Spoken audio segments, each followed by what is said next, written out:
मोठी बातमी. राज्यात मुख्यमंत्री तीर्थदर्शन योजना सुरू. मुख्यमंत्री एकनाथ शिंदेंचा मोठा निर्णय. नमस्कार मित्रांनो, आपण चॅनलवर नवीन आला असाल तर कृपया चॅनलला सबस्क्राईब करण्यास नम्र विनंती आहे. चला तर बघू नवीन काय विशेष. राज्यात मुख्यमंत्री तीर्थदर्शन योजना सुरू करणार असल्याचे वक्तव्य राज्याचे मुख्यमंत्री एकनाथ शिंदे यांनी केले. विधानसभेत बोलत असताना मुख्यमंत्री एकनाथ शिंदे यांनी ही घोषणा केली. याबाबतची मागणी शिवसेना शिंदे गटाचे आमदार प्रताप सरनाईक यांनी केली होती. प्रताप सरनाईक यांनी लक्षवेधीद्वारे तीर्थदर्शन लक्षवेधी केली होती. यावर बोलताना मुख्यमंत्री एकनाथ शिंदे म्हणाले की महाराष्ट्र संतांची भूमी आहे. पांडुरंगांची वारी सुरू आहे.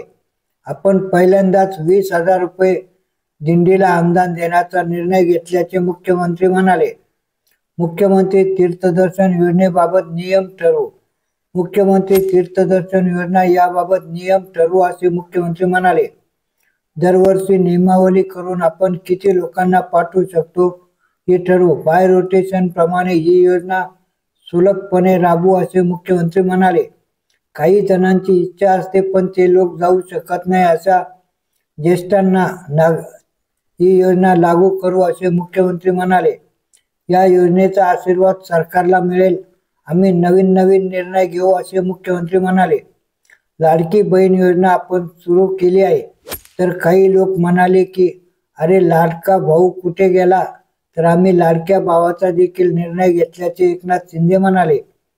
शासनाच्या माध्यमातून 5,000 10,000 लोकांना तीर्थदर्शन यात्रा घडवली जाईल.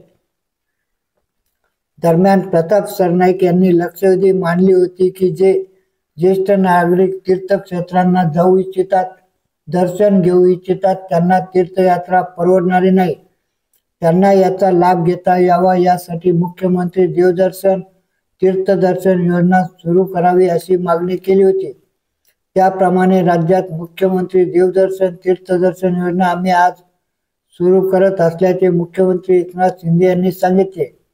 यासाठी धोरण ठरवले जाईल. शासनाच्या माध्यमातून 5,000 10,000 लोकांना तीर्थदर्शन यात्रा घडवली जाईल असे मुख्यमंत्री म्हणाले.